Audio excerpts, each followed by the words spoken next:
to be careful with the words I use. I don't want the SEC to come after me. Obviously, in blockchain, modularity has emerged as a key design approach. But while it brings advantages, it also introduces new complexities. This is where Crestal comes into play. We saw an opportunity there to go and change the way it works.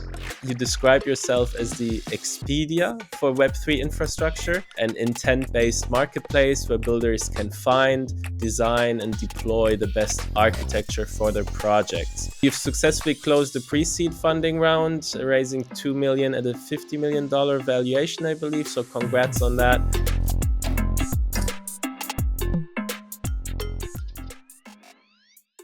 Hey, Sohail here. Thanks for tuning in. Real quick before we begin, if you enjoyed this episode, if you learned something, please consider to follow or subscribe or share this episode. That helps us out a lot. It helps us to reach more people and to spread quality education across the space about crypto and Web3. Also, if you're part of a crypto project or represent one and you would like to come on the show or do sponsoring, please get in touch with us. And lastly, everything we talk about today is for educational purposes and no financial advice. Enjoy the show. All right. Thank you for tuning into another episode of the TEACHMEDEFI podcast. Today we'll be talking about modularity again. I'll give a quick intro on what we'll talk about today in a second. But first, I want to introduce Marouen from Crestal Network. Hey, mate. Hey, how are you? Nice to meet you today again. Yeah, it's great. Now we have a stable internet connection. We already tried this a few weeks ago, so I'm excited to dive in today. Absolutely. I think that's the fact of like remote work. Sometimes you're not in a great place. Yeah, that is true. This is pretty much one of the standard challenges when you're doing a remote podcast. But hey, it's got a lot of benefits as well, right? Let me start this off with a quick intro. Obviously, in blockchain, modularity has emerged as a key design approach, right? Unlike traditional monolithic blockchains that try to handle everything within one system, modular blockchains break down different functions like consensus, execution, data availability into specialized layers, right? So that allows for greater flexibility, scalability, and efficiency as each layer can focus on doing what it does best. That's the idea. But while it brings advantages, it also introduces new complexities, right? So builders need to navigate a landscape of options now, from different data availability solutions to various execution environments. And I believe this is where Crestal comes into play. And obviously, we'll hear more about that from you, Marouen. You describe yourself as the Expedia for Web3 infrastructure. An intent-based marketplace where builders can find, design, and deploy the best architecture for their projects.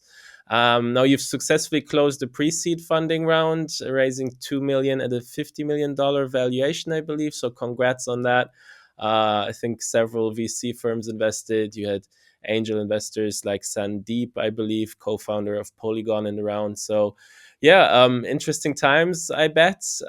Just tell me a bit more about it and the problem in the modular blockchain space, and what you're trying to do with Crestal. Well, first of all, it's a great time to have this kind of discussion. We are today like on day 1 or day 2 of testnet launch, and so it has been an interesting couple of months since the raise. We started with an idea. The idea is indeed like, with modularity comes the challenge of too many choice, too many options, reconciling events happening in the market, new solutions, new entrants, combining these different modules together. How do they perform together? And so that makes the decision a little bit sophisticated for project leaders and builders. And we saw an opportunity there to go and change the way it works. And so the first part is really that kind of guidance and simplification of the architecture side of an infra.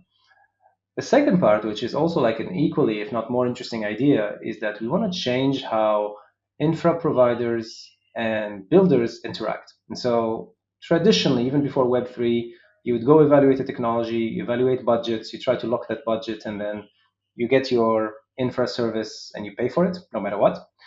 What we are thinking is that there should be a way to tie in the cost to the outcomes, tie in the cost to the performance of what you're getting. And so in short, no performance, no pay. Like, I shouldn't be able to charge for a service if I am not delivering on my promises. But also, like, if I am competitive and I have an edge over my competition, I should probably get paid a bit more. And so that's another idea that we want to experiment with, which is if you come and deploy a particular infrastructure, and then you expect certain performance metrics and those are not met, maybe you should pay a little bit less. And then if that infrastructure operator is actually doing a great job and keeping it up to date and exceeding your targets, then they should be probably incentivized to continue doing a great job. So creating that competitiveness aspect on the provider side is something we want to experiment with. So yeah, put these together, guidance to choice, and then incentivized supply side will hopefully lead to like the best quality infra pieces used for projects, and then having a continuous alignment between builders and the providers they work with. Okay. And I listened to one of your talks, and something struck me interesting there, and we can dive more into how Crestal solves that problem in a second. But just from a macro perspective, you talked about narratives and presumptions in the space. And there are a lot of narratives in the space, obviously, in the crypto space, as we all know, but there's actually no intuitive way sometimes to measure if they deliver on what they promise. And this really resonated with me because people tend to have a preconceived idea which service would work best for their project. And I think you also tied in like sort of marketing into that, like just the impression that you're getting from projects through marketing influences the way you view them. So which network, which solution is the right one? You actually might be a bit misinformed there, and maybe not that aware of it. Um, can you talk a bit more about that? What you meant with that, and how you guys are trying to solve this? Sure, sure.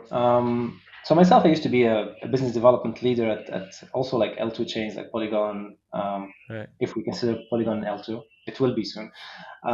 But then also like at Consensus, and so I really have full appreciation of how certain decision making is done in Web3, which is really about support, how much support you can get to that protocol, especially if you're a slightly bigger protocol than the counterpart. So we help each other to grow, and that drives a lot of decision making. However, there is this assumption that, at least that we are making, that Web3 will mature as an industry, and then we will reach a point where technology choices are based on more sophisticated factors than just, I like that BD team, or they gave me a grant, or they're everywhere over Twitter, everybody's talking about them. I Yeah. was telling this story just before this call to a friend, which is I remember in my SaaS days, there is this client that for a 20K per year contract made me travel 30 minutes back and forth for about like 2 months to sign that deal. And every time it's like, oh, well, can I see this demo? How do you do that metric? So in a normal organization, actually, the due diligence to select the right tech takes time. And then if we are to think that crypto is going to become a large industry, attract large organizations using it for different use cases, then we have to have that's kind of like solid way of selecting infrastructure. And so this is one thing that we are betting on here, and then we want to lay the ground of such a orchestration of evaluation and deployment, but also not do it in the old Web 2 way. Like I don't want people to go and have 20 meetings to select an infra piece. How Yeah. can we optimize that using blockchain? Using some mechanisms in our dApp that are built in to allow you to, with confidence, look at certain metrics, make a choice, and know that that choice you can switch to something else or exit it if the performance is not met. Or maybe that there will be constant competition of other providers that they can swap what you are using with a better thing. So it's like a race to the top in terms of like, oh, there is a better solution. It will auto deploy for my project. There is another thing that is auto deploy and have that continuous incentive. So as permissionlessly but verifiably as possible, have that kind of solid technology evaluation that is done. But yeah, today in Web3 as it is, we are still very young, and then as a process, as an industry, and then there is a lot of actually decisions that developers take, which is I'll just use what's in front of me. I mean, I need an RPC, I need a DA. I hear there is this and that, but this one is accessible for me. I'm gonna try it out. And the day it breaks, so we had a lot of this feedback. Like I use a particular RPC. I start with Alchemy. And when it stops working or I face budget blow up or something, then I can go and evaluate something else, and then evaluate something else. Because it does feel a little bit like, you know, we are building fast and we're trying to find the product market fit, and so no time to sit down and look a clear view on where my architecture is going, and then collect the right information. So we want to put it somewhere in between, which is like, okay, you can come to Crestal and then quickly select something with confidence and deploy it, but then also have that continuous monitoring that as your project grows, you can reevaluate and reintroduce other modules that are more robust or more cost effective, whatever actually the supply side is proposing to you as options.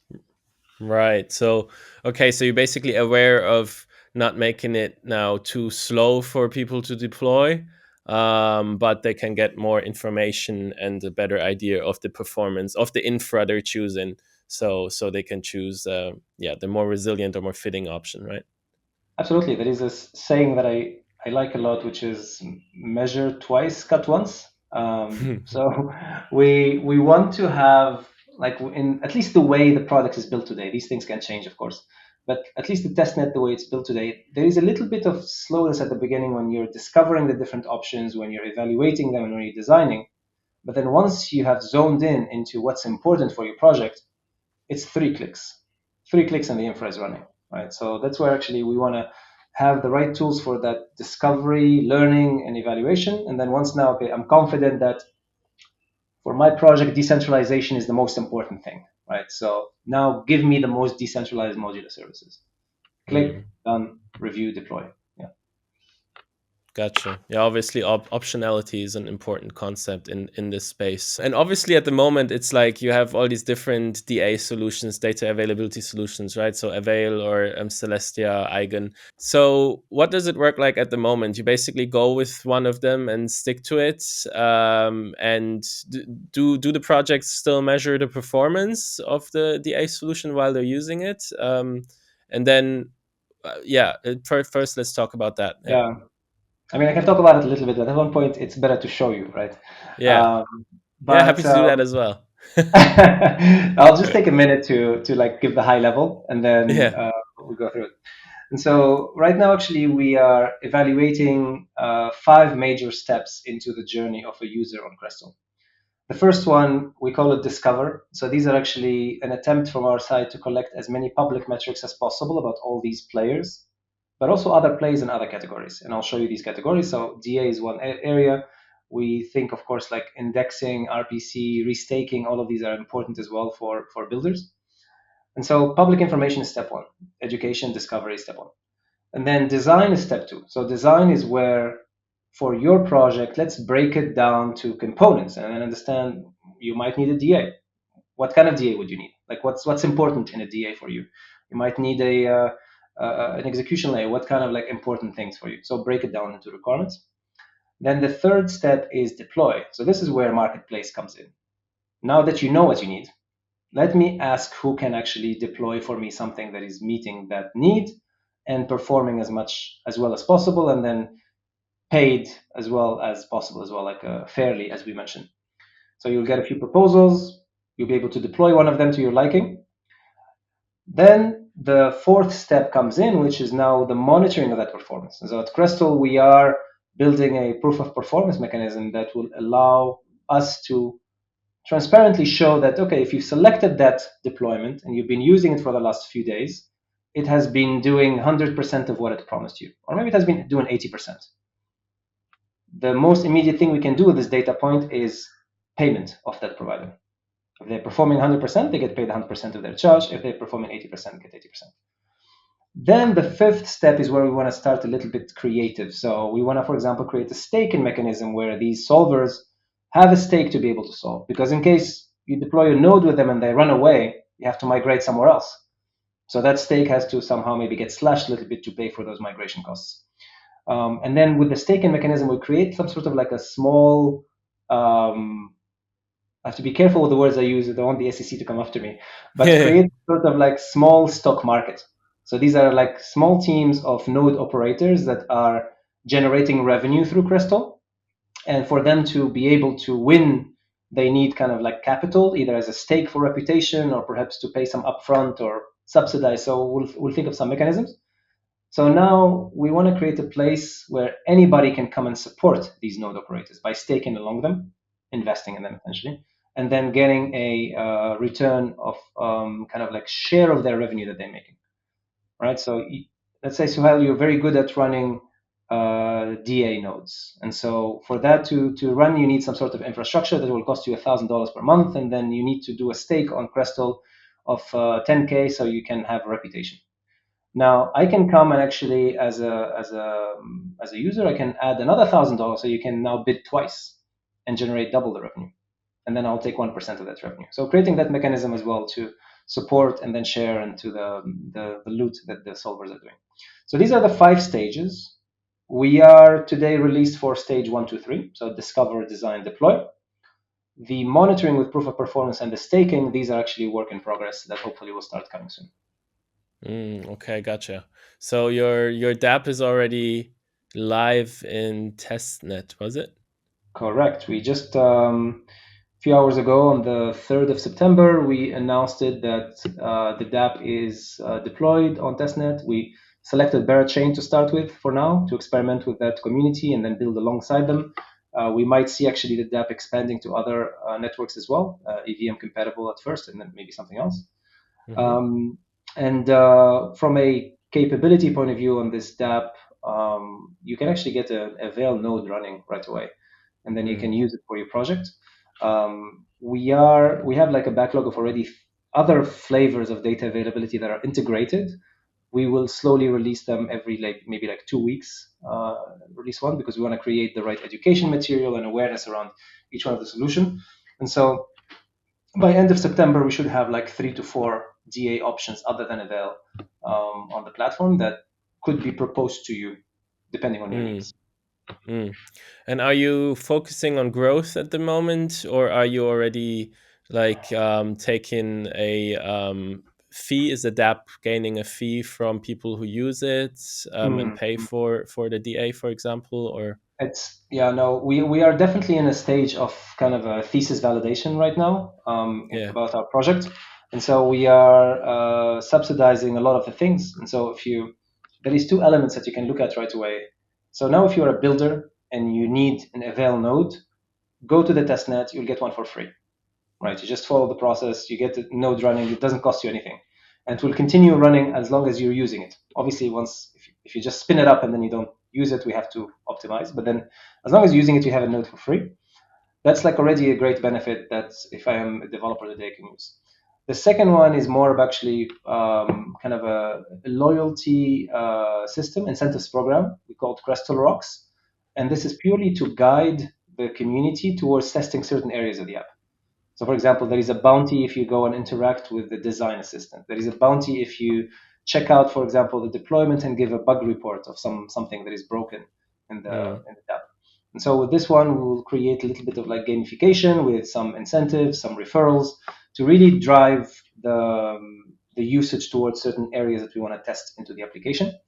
mm, But yeah, both are active today, and again, for both of them are only one-way benefit for you as a builder and as a potential bounty hunter. But then backwards for us, it's really collecting a lot of validation and data about our assumptions correct? Are people actually using this feature versus that feature more?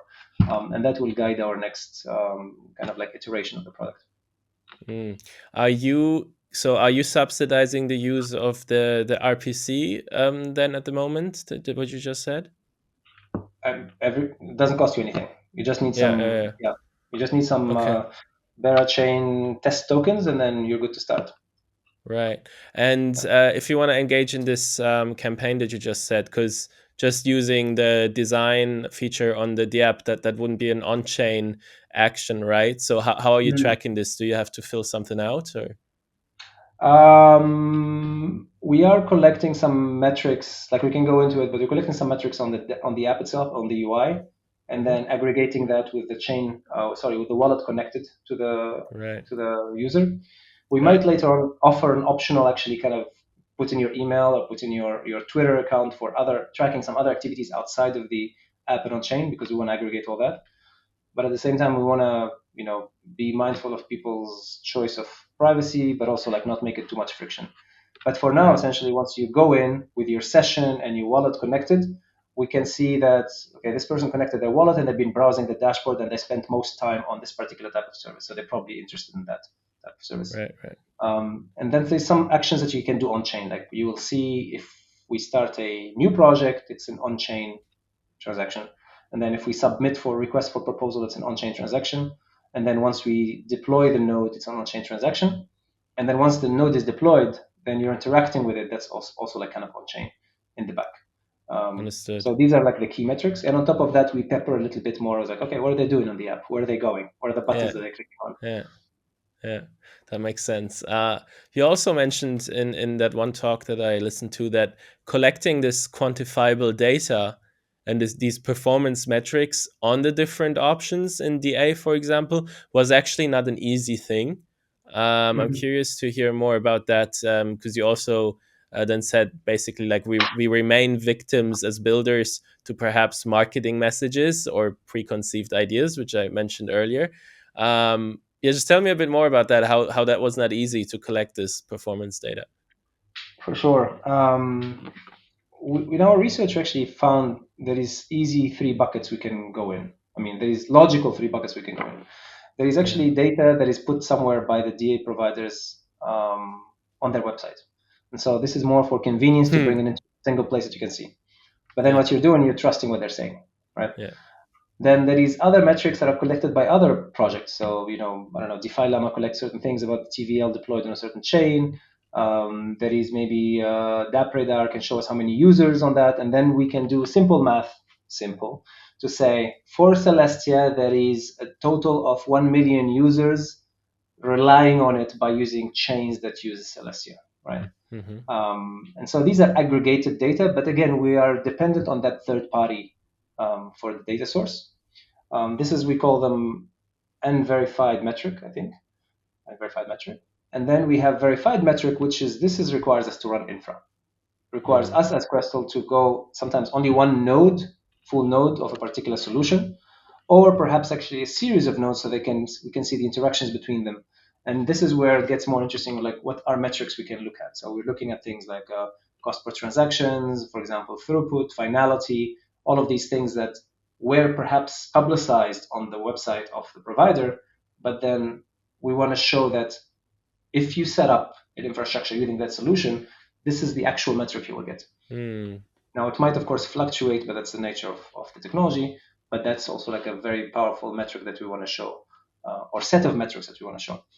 And to close on this, like some of them are easy to measure, some of them are actually, you know, from a technology integration point of view, it's complicated, or actually from a requirement of how many nodes and how strong these servers should be is also like perhaps not cost efficient for us at this moment. But then as we go as a Right. protocol, we'll be able to support a bit more. Right. So basically, it's too costly to run. The hardware requirements can be very high for some of these solutions, so it would be costly for you to Yeah. run a node.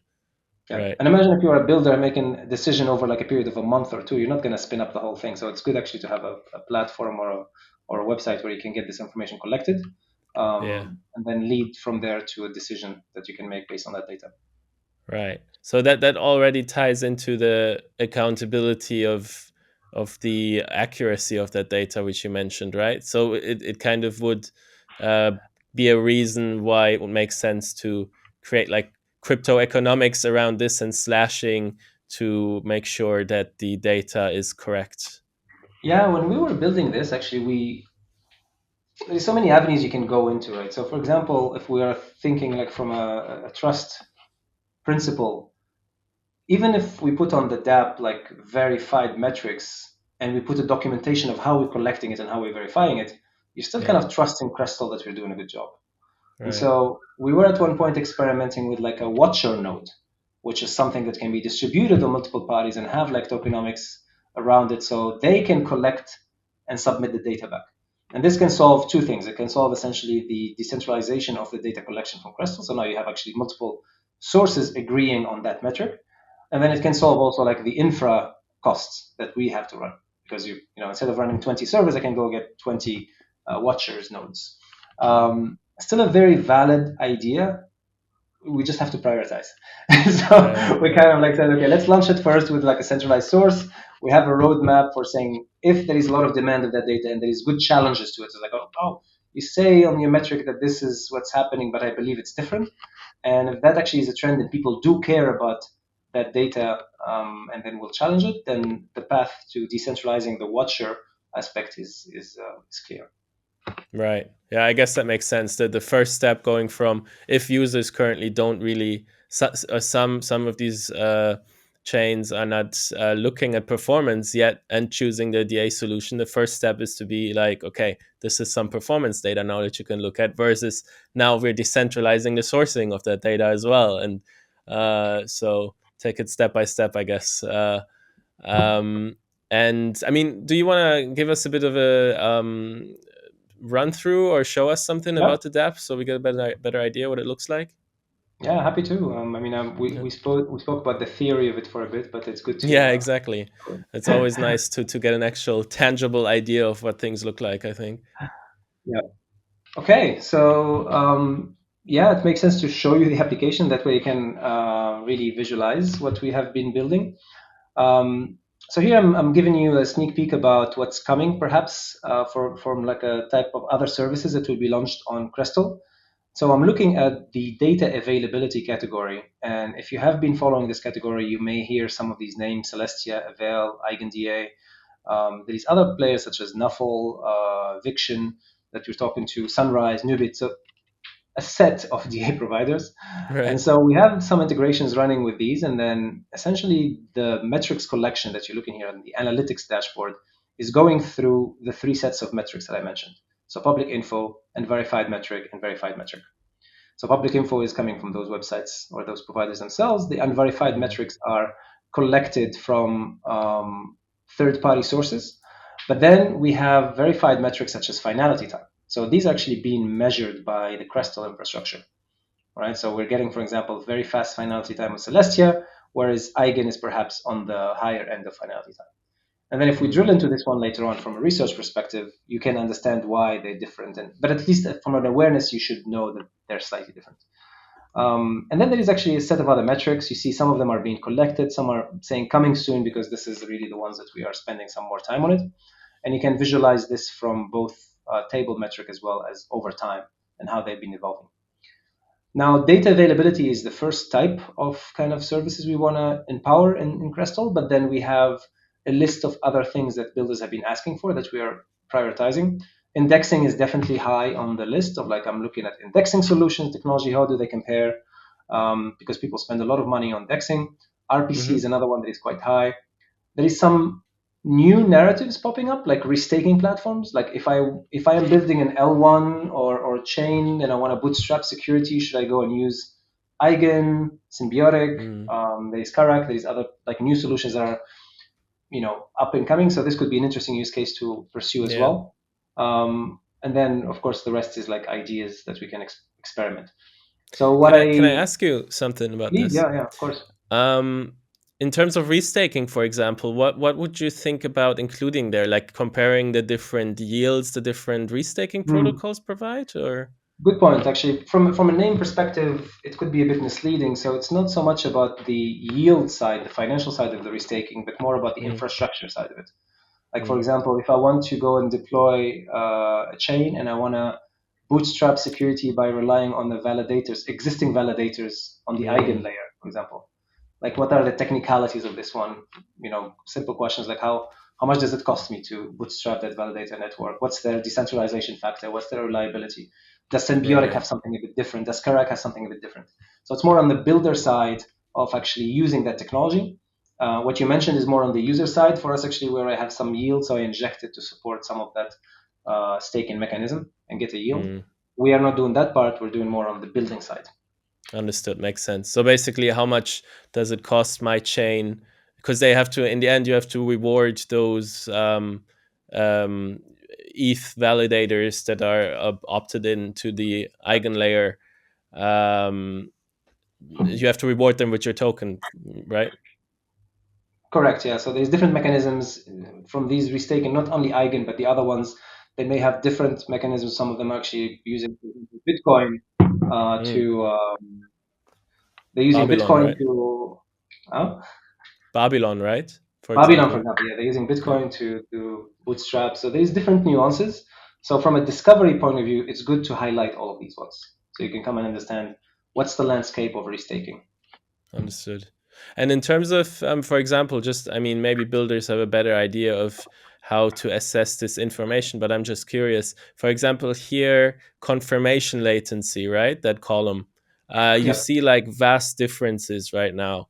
Yep. Um, like, how would one interpret that? You know what I mean? Good point.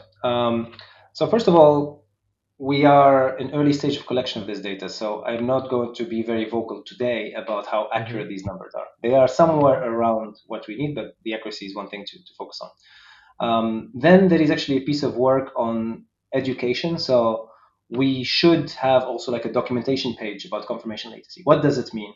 And then perhaps actually some snippets from resources from each one of the working like with Celestia and Avel and Eigen teams to say, can you please give us like a snippet that we can add to the documentation that explains why is it? So for example, if you're Mm, relying on Ethereum, for example, Eigen works very closely with the Ethereum validation, and so perhaps that's happening required also, how to say, tied a little bit more to the Ethereum finality time, right. right?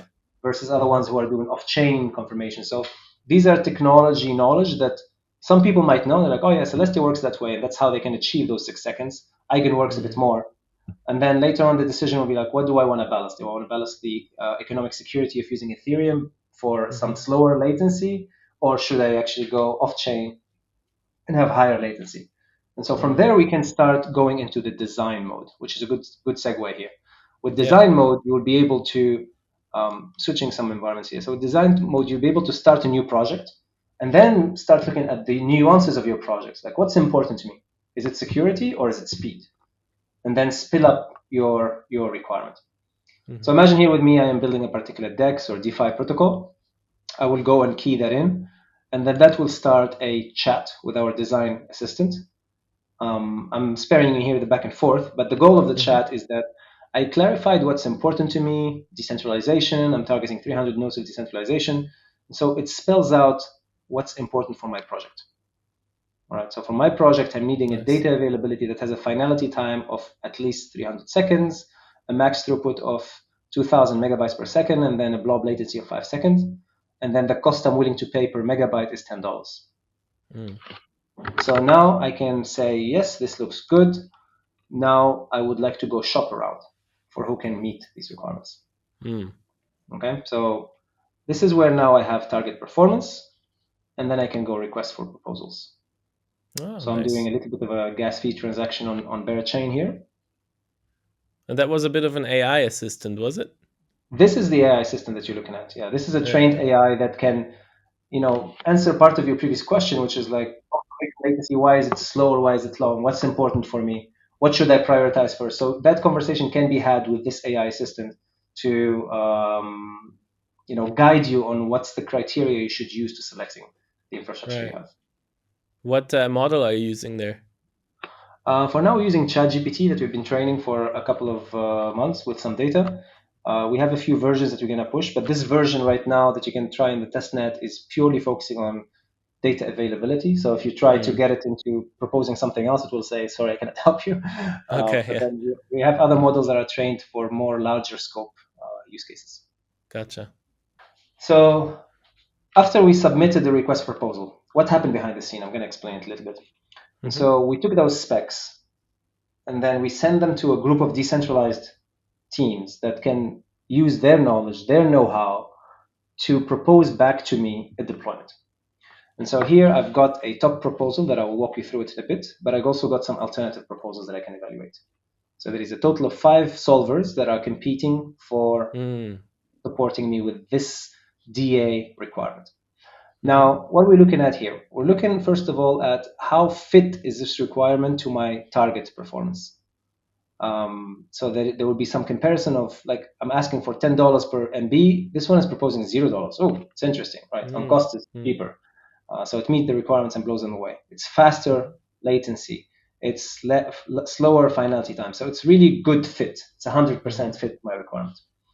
It also happens to be a solver with a very strong reputation, which means historically on the Crestal Network they have been meeting everything they proposed.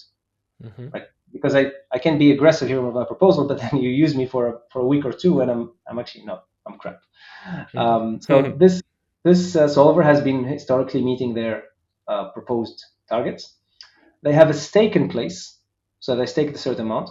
The stake, we can think about it as a way for us to protect the user in case the solver disappears and we have to migrate them to another stack. Mm-hmm. Maybe actually cost of migration, as well as incentives. So how much the stake and so on. Obviously, once we get closer to the mainnet, there will be a stronger tokenomics of how this will work out. Mm-hmm. And then the other one is really the cost, which is okay. The solver is asking for an initial cost of $100, perhaps like upfront cost to spin up the server machines and educate them, etc. And then a maintenance cost of an avail node for $600 per month. Mm-hmm. And so what happens if I select this particular proposal is that as a user, I'm entering an escrow with the solver that they will now go and I will lock the amount into a smart contract, and then they will go ahead and deploy this node for me, give me the specs so I can use them in my project. And then the Crestal network will monitor the performance, whether they are indeed meeting these metrics. So here we have about 4 metrics that they committed to. And so are they meeting them? If they are meeting them 100% over, let's say, 1 month, then they get those $600. If they're meeting Mm-hmm. them maybe 10 days of the month, they're only getting $200. And then, of course, as a user, I have the choice to move away from them. I can come back, refresh the proposals, and I say, this solver, I had a bad month with it. I'm going to see what else is there. Mm-hmm. Um, Down the line, we hope this to make the process dynamic, so you don't have to come back. Like if a solver is not performing as good, or there is something better out there, automatically you get a pop-up notification that there is an upgrade proposal. Click approve, and then things get migrated automatically. That's the path we want to go towards. Mm-hmm. Okay, so Understood. And just then building on there's some of other our, proposals down there. Yeah. yeah, we're doing some variations here on like costs, reputation. We want to see in the testnet what people care about. Like, are builders more willing to pay cheaper costs for lower reputation? Is the stake amount important or not? Is the payment methods important or not? Like, do want Mm-hmm. people pay in stables? Are they happy to pay in ETH? So all of these are variations that the solvers are giving today to test the market with. Mm-hmm. In any case, today in the testnet, if I go and approve for deployment from a particular solver, I'm not actually paying anything. I'm just paying the gas fee here on Berachain. And Yeah. then what will happen is that the solver that I've selected, this particular solver, will either have its own process to deploy or can outsource to another network. I'm going to talk about it another day. So a network of workers. So these are agents that can go and do the deployment and be Mm-hmm. rewarded equally. But for now, the solver is doing it. And then what they will be able to do is that they will deploy this avail node, configured and optimized for it to meet these specs that they have proposed. Mm-hmm. And then once they've deployed it, they have a proof of deployment and the details for the builder to go and use in their project. Mm-hmm. So you see the measure twice, cut once. Like, I spent a lot of time evaluating, understanding what are the most important criteria. But then once I'm decided, it's really 2 seconds affair. Like, the node is running Mm. right now. I can use it right away. Right. That's pretty cool. And in terms of the payment, how does that work then? So in the payment, because now I have this contract with the solver, then in my transaction as a builder, I have probably unlocked $30 plus $180, so like $210. This will cover me for this coming month. Mm-hmm. And then every day over this month, we will have an evaluation of whether this infra that it has been running is running with these specs or not. Mm-hmm. If it is meeting these specs, then that solver gets paid for that amount for that day. If it's not meeting, then maybe they miss a portion of the amount. Mm. And is a transaction, is it signed on your dApp then, or on what chain? To make the payment, Yeah. so the initial payment is an escrow, so which means like I'm locking the funds into a smart Mm-hmm. contract. And so that one is happening on Berachain. Okay, but you would just sign it here, right? I'll just sign it here, yeah. So those are kind of like the signatures that I've done. The step just before this one, that was me locking $210 into an escrow contract that Mm-hmm. will be used to pay this solver over the month. Mm. Okay, but that happens only once you choose which solver you want. Correct. Okay. And okay, so on Berachain that would be happening. So you would need some funds on Berachain. Today or when we go mainnet, because these are two different situations. Yeah, that's true. This is just you showing how it would work. But Exactly. Yeah. once, Today I'm not paying these amounts. Like this is not yeah, being yeah. paid. But Yeah. once you launch, people would need, currency like crypto Absolutely. on Like Berachain. if this is like mainnet and Berachain has to be also mainnet, it's not mainnet. But when that happens, in a real scenario, if I am a builder, I am actually needing to have in my wallet initially 210 worth of USDC or ETH, whatever I choose later on, and Mm, then that will be taken out of my wallet, putting into a smart contract that is the escrow contract with Crestal, and then our chain, our proof of performance will be generated on chain for this deployment on a regular basis, and we can unlock from the escrow contract either at the end of the month or per day. We are experimenting with the right format. Um, Unlock the appropriate amount that has to be paid to the solver, and let's say hmm. if you only paid $100, and the rest will be sent back to you as a builder. That's money that you take back. Okay, that's awesome. And in terms of the stake, your stake, this is also a perspective, like future thing, right? Because the This is the staking future thing. logic. Like right, Yeah. as a solver, we want to have some sort of like a skin in the game from a team to become a solver, and so they have to stake something, an amount, and then we want to represent this economic security of the solver as that staked amount, which Hmm. means like this solver has a high stake. So if I am, for example, right, the worst that can happen is that me, I plan as a builder and then I enter a contract with a solver. They say, I will give you this price if you have the escrow contract for 12 months. So I was like, okay, I'm locking 12 months. Then I know that there is so much funds into the stake of the solver that my escrow contract in the worst case scenario can be reimbursed, paid back. So Mm, it's a signal. It's a signal of signal for of like the safety of me transacting with this business, because ultimately this is what it is. The solver doesn't have a name right now. It's a wallet. It's a yeah, business, and I'm transacting with them. And so this yeah, is like, what's their runway to support me in case they run out of business? yeah.